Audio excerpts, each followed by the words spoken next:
ભારતીય બજારે લગાવી તેજીની હેટ્રિક. નિફ્ટીનું 23,800ના સ્તરની નજીક ક્લોઝિંગ. બેંક નિફ્ટીમાં પણ રહી સારી ખરીદદારી. મિડ કેપ અને સ્મોલ કેપમાં રહી સૌથી વધારે તેજી.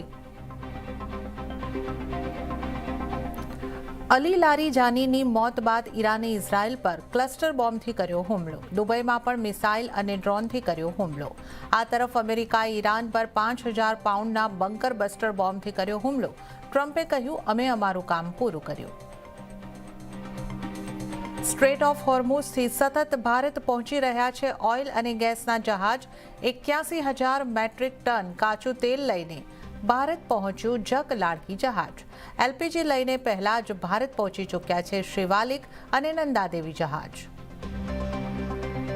હવાઈ મુસાફરી કરનારાઓ માટે સારા સમાચાર. હવે પ્લેનમાં પસંદગીની સીટ લેવા પર નહીં આપવો પડશે એક્સ્ટ્રા ચાર્જ. એરલાઇન્સે ઓછામાં ઓછી 60% સીટ રાખવી પડશે ફ્રી. ત્યાં જ સમાન પીઆરવાળી સીટો પણ એક સાથે હશે. ડીજીસીએ એરલાઇન કંપનીઓને આપ્યા આદેશ.